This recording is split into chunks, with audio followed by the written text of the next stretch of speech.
Hi dears, എല്ലാവർക്കും പുതിയ വീഡിയോയിലേക്ക് സ്വാഗതം.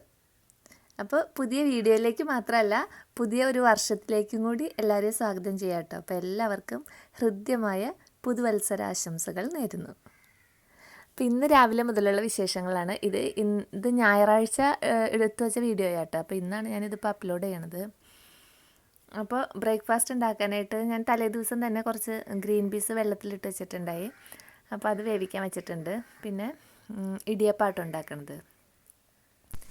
അപ്പോൾ അതിൻ്റെ കാര്യങ്ങളൊക്കെ റെഡിയാക്കുകയാണ്. അപ്പോൾ ഞാൻ ഗ്രീൻ പീസ് വേവിക്കാൻ വെച്ചപ്പോൾ തന്നെ അതിലേക്ക് സവാള എരിഞ്ഞിട്ടിട്ടുണ്ട്. പിന്നെ വെളുത്തുള്ളി, ഇഞ്ചി ചതച്ചിട്ടിട്ടുണ്ട്, പച്ചമുളക്, കുറച്ച് മഞ്ഞൾപ്പൊടി, ഇത്ര ഇട്ടിട്ടാട്ടോ വേവിക്കാൻ വെച്ചത്. പിന്നെ അത് നന്നായിട്ട് വെന്ത് കഴിഞ്ഞപ്പോൾ കടുകും കറിവേപ്പില ഇട്ടിട്ട് കുറച്ച് ഗരം മസാലയും കൂടി ഇട്ടിട്ട് നമ്മൾ വേവിച്ച് വെച്ച ഗ്രീൻ പീസും കൂടി ഇട്ടിട്ട് മിക്സ് ചെയ്തെടുത്താൽ മതി. ഓവറായിട്ടുള്ള മസാലകളൊന്നും വേണ്ട. മുളക് പൊടി ഇട്ടിട്ടില്ല, മല്ലിപ്പൊടി ഇട്ടിട്ടില്ല, ഒന്നും ഇട്ടിട്ടില്ല കേട്ടോ. പക്ഷേ അടിപൊളി ടേസ്റ്റാണ് ഈ കറിക്ക്. സിമ്പിളായിട്ട് ഉണ്ടാക്കാൻ പറ്റിയ സൂപ്പർ ടേസ്റ്റുള്ള കറിയാണ്. ഇങ്ങനെ വെച്ച് നോക്കാത്തവർ തീർച്ചയായിട്ടും വെച്ച് നോക്കണം. ഇടിയപ്പത്തിൻ്റെയൊക്കെ കൂടെ നല്ല ബെസ്റ്റ് കോമ്പിനേഷനാണ് കേട്ടോ. അപ്പോൾ ഈസി ആയിട്ട് ഉണ്ടാക്കാം. അങ്ങനെ ഇടിയപ്പവും ഗ്രീൻ പീസും കറിയായിരുന്നു. ഇന്നത്തെ ബ്രേക്ക്ഫാസ്റ്റൊക്കെ അങ്ങനെ കഴിഞ്ഞിട്ടുണ്ട്. പിന്നെ ഞായറാഴ്ച ആയിരുന്നല്ലോ, അപ്പോൾ കുട്ടികളെല്ലാവരും ഉള്ള ദിവസമായിരുന്നു. അപ്പോൾ അവർക്ക് ബിരിയാണി ഉണ്ടാക്കി കൊടുക്കാമെന്ന് വിചാരിച്ച് കുറച്ച് ചിക്കൻ ബിരിയാണിക്കായിരിക്കും വെച്ചിട്ടുണ്ട്. പിന്നെ ഫ്രൈ ചെയ്യാനും വേറെയും വെച്ചിട്ടുണ്ട് കേട്ടോ. അപ്പോൾ മസാല പുരട്ടി ഫ്രൈ ചെയ്യാനുള്ളത് ഞാൻ ഫ്രിഡ്ജിലേക്ക് വെച്ചിട്ടുണ്ട്. പിന്നെ ബിരിയാണി ഉണ്ടാക്കുകയാണ്. അപ്പോൾ ഞാനിങ്ങനെ ഓവറായിട്ടെല്ലാം കാണിച്ച് ബോറടിപ്പിക്കേണ്ടെന്ന് വിചാരിച്ചിട്ടാട്ടോ മസാലയൊക്കെ ഞാൻ റെഡിയാക്കിയിട്ടുണ്ട്. സവാളയും പച്ചമുളകും തക്കാളി, ഇഞ്ചി, വെളുത്തുള്ളി ഇതെല്ലാം ഇട്ട് നന്നായിട്ട് വാടി വന്നപ്പോൾ കുറച്ച് മഞ്ഞൾപ്പൊടിയും ഗരം മസാലപ്പൊടിയും ഇട്ടിട്ടുണ്ട്. പിന്നെ ഒരു നുള്ള് മുളക് പൊടി ഇട്ടിട്ടുണ്ട് കേട്ടോ. ഒരു ചെറിയൊരു ചുമന്ന കളറിന് വേണ്ടി മാത്രം. എരിവിനായിട്ട് നമ്മൾ പച്ചമുളകും ഇഞ്ചിയൊക്കെയാണ് ഇട്ടേക്കണത്. പിന്നെ അതിലേക്ക് മല്ലിയിലയും പുതിനയിലയും അരിഞ്ഞതും കൂടി ഇട്ട് കൊടുത്തിട്ടുണ്ട്. പിന്നെ നമ്മൾ ചിക്കനും കൂടി അതിലേക്ക് ഇട്ടിട്ട് ഒട്ടും തന്നെ വെള്ളം ഒഴിക്കേണ്ട, അങ്ങനെ തന്നെ നന്നായിട്ട് മിക്സ് ചെയ്ത് മൂടി വെച്ചാൽ മതി. ആവശ്യത്തിന് ഉപ്പ് ഇട്ടിട്ട് ചിക്കനിൽ നിന്ന് തന്നെ വെള്ളം ഇറങ്ങിക്കോളും. അപ്പോൾ അതവിടെ ഇരുന്ന് ആകുമ്പോഴത്തേന് ഇപ്പുറത്ത് റൈസ് റെഡിയാക്കാനായിട്ട് ഇതുപോലെ എല്ലാ മസാലകളും പെരിഞ്ചീരകം, പട്ട, ഗ്രാമ്പൂ, ഏലക്ക അങ്ങനെയുള്ളതെല്ലാം നമ്മൾ സ്പൈസസ് ആയിട്ട് തന്നെ ഇട്ടിട്ട് പകുതി സവാള അരിഞ്ഞ്, ഒരു വലിയ സവാളയുടെ പകുതിയായിരുന്നു, അതും കൂടി നന്നായിട്ട് ഫ്രൈ ചെയ്ത് വരുമ്പോൾ ആവശ്യത്തിന് വെള്ളം ഒഴിച്ചെടുക്കാം.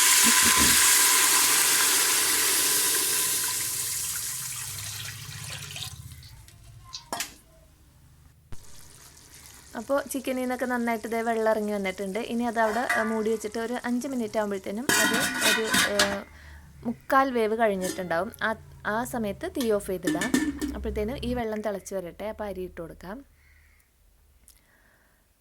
അപ്പോൾ ചോറിലേക്ക് ആവശ്യത്തിനുള്ള ഉപ്പും കൂടി ഇട്ടിട്ടാട്ടോ തിളയ്ക്കാനായിട്ട് വെച്ചത്. ഇപ്പോൾ ഇത് തിളച്ച് വരുന്നുണ്ട്. അപ്പോൾ ഞാൻ ഇതിലേക്ക് കുറച്ച് പൈനാപ്പിൾ അരിഞ്ഞതായിട്ട് ഇട്ട് കൊടുക്കണത്. പൈനാപ്പിൾ അരിഞ്ഞത് നമ്മൾ റൈസിലിട്ട് കൊടുക്കുകയാണെങ്കിൽ നല്ല റൈസ് ആയിരിക്കും അത്. പിന്നെ ക്യാരറ്റും വേണമെങ്കിൽ ഇട്ട് കൊടുക്കാം. ഇപ്പം ഞാൻ പൈനാപ്പിൾ മാത്രമേ ഇട്ടിട്ടുള്ളൂ. അതും കൂടി നന്നായിട്ട് മിക്സ് ചെയ്തിട്ട് നമ്മൾ അരി ഇട്ട് കൊടുക്കാം. അപ്പോൾ ഒരു ഗ്ലാസ് അരിക്ക് 1.5 ഗ്ലാസ് വെള്ളമാണ് കേട്ടോ ഞാൻ വെച്ചിട്ടുള്ളത്. 2 ഗ്ലാസ് വെച്ചിട്ടില്ല. കാരണം ഇനി നമുക്കിത് ദം ചെയ്യുമ്പോൾ ചിക്കനിലത്തെ കുറച്ച് വെള്ളം കൂടി അതിലുണ്ടാവും. അപ്പോൾ അതിൻ്റെ മുകളിലേക്ക് ചോറിട്ടിട്ടാണ് ദമ്മാക്കി എടുക്കണത്. അപ്പോൾ അതിന് കണക്കാക്കിയിട്ടുള്ള വെള്ളമാണ് ഞാൻ വെച്ചിട്ടുള്ളൂ. ബിരിയാണിയുടെ റെസിപ്പി ഞാൻ വിശദമായിട്ട് ഇതിന് മുമ്പ് കാണിച്ചിട്ടുണ്ട് കേട്ടോ. എപ്പോഴും ഇങ്ങനെ കാണിച്ച് ബോറടിപ്പിക്കണ്ടല്ലോ. അങ്ങനെ മസാലയൊക്കെ റെഡിയായപ്പോൾ ഞാൻ ചോറ് അതിൻ്റെ മുകളിലേക്ക് ദമ്മാക്കാൻ ഇട്ട് കൊടുക്കുകയാണ്. അപ്പോൾ ഇതിൻ്റെ ഇടയിൽ കൂടെ നമ്മൾ ഫ്രൈ ചെയ്ത് വെച്ചിട്ടുള്ള സവാളയും ഒക്കെ ഇട്ട് കൊടുത്താൽ നല്ലതാട്ടോ. അണ്ടിപ്പരിപ്പ്, മുന്തിരി, മല്ലിയില, പുതിനയിലയൊക്കെ ഇടയ്ക്കിടയ്ക്ക് ഇങ്ങനെ വിതറി കൊടുത്താൽ നല്ലതാണ്. ഞാനിപ്പോൾ അതൊന്നും ചെയ്തിട്ടില്ല. ചോറ് തന്നെ ദമ്മിട്ട് എടുത്തിട്ടുണ്ട്. പിന്നെ ഇടയ്ക്കിടയ്ക്ക് നെയ്യ് ഒഴിച്ചു കൊടുത്തിട്ട് കുറച്ച് ഗരം മസാലയും കൂടി ഇട്ട് ആണ് ദമ്മാക്കിയത്. അങ്ങനെ ഊണൊക്കെ കഴിഞ്ഞു കേട്ടോ. ഊണൊക്കെ കഴിഞ്ഞിട്ട് പിന്നെ ഒരു പൈനാപ്പിൾ മുറിച്ചിട്ട് ഞങ്ങളെല്ലാവരും കൂടി ഉപ്പൊക്കെ കൂട്ടി അതും കഴിച്ചിട്ടുണ്ട്. പിന്നെ ഇപ്പോൾ ഒരു 4 മണി 3:30 ആയപ്പോൾ ഞാൻ ചെടികളൊക്കെ നല്ല വെയിലാണല്ലോ, എല്ലാം വാടി നിൽക്കുകയാണ്, മുകളിലാണ്. അപ്പോൾ അതൊക്കെ ഒന്ന് നനയ്ക്കാനായിട്ട് ഇറങ്ങിയതാണ്. അപ്പോൾ ചെടികളൊക്കെ നന്നായിട്ട് നനച്ചു കൊടുക്കുകയാണ്. അപ്പോൾ ഈ കോണിയുടെ ഇവിടെ ഞാൻ അന്ന് കാണിച്ച ചെടിയില്ലേ, അടിമാലിയിൽ നിന്ന് കൊണ്ടുവന്നതാന്ന് പറഞ്ഞിട്ട്, അത് നന്നായിട്ട് പിടിച്ച് നല്ല പൂവായിട്ട് നിൽക്കുന്നുണ്ട്. അപ്പോൾ ഞാൻ അതിനെ നനച്ച് കുളിപ്പിച്ച് നിർത്തിയിട്ടുണ്ട്. കാണിച്ചു തരാം. കണ്ടോ, നല്ല പോലെ പൂവുണ്ടായിട്ടുണ്ട് ഇതിന്.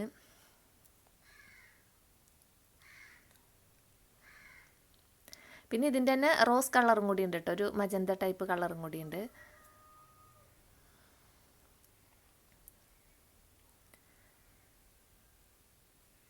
അങ്ങനെ അവരെയൊക്കെ നന്നായിട്ട് വെള്ളമൊഴിച്ച് നല്ലപോലെ നനച്ചു വിട്ടിട്ടുണ്ട്. ഇപ്പോൾ രാവിലെ മഞ്ഞും വൈകുന്നേരം ഒരു ഉച്ചയൊക്കെ ആകുമ്പോഴത്തേനും നല്ല വെയിലുമാണ്. അപ്പോൾ നമ്മൾക്കും നമ്മുടെ ബോഡിയിലേക്ക് നോക്കിയാലും അതേപോലെ തന്നെയാണ് കേട്ടോ. ചെടികളെ പോലെ തന്നെ നമ്മളും വാടണുണ്ട്. നന്നായിട്ട് മുരിച്ചിലൊക്കെ വരണ സമയമാണ്. അപ്പോൾ നമ്മൾ വാസലിനോ അങ്ങനെയൊക്കെ എന്തെങ്കിലുമൊക്കെ തേച്ച് കൊടുക്കണം കേട്ടോ. നമ്മുടെ കാലിനാണെങ്കിലും ഉപ്പുറ്റിയിലൊക്കെ നമുക്ക് ശ്രദ്ധിച്ചറിയാം, നല്ല പോലെ ഇങ്ങനെ ഡ്രൈ ആയിട്ടുണ്ടാവും സ്കിന്ന്. അപ്പോൾ വാസലിനൊക്കെ ഉണ്ടെങ്കിൽ തേച്ച് കൊടുത്താൽ നന്നായിരിക്കും. പിന്നെ ഞാൻ താഴെ അന്ന് വെട്ടിക്കളഞ്ഞ ചെടിയുണ്ടല്ലോ, ആ നീലപ്പൂവിൻ്റെ, അതിപ്പോൾ നന്നായിട്ട് പിടിച്ചേക്കുന്നുണ്ട് കേട്ടോ.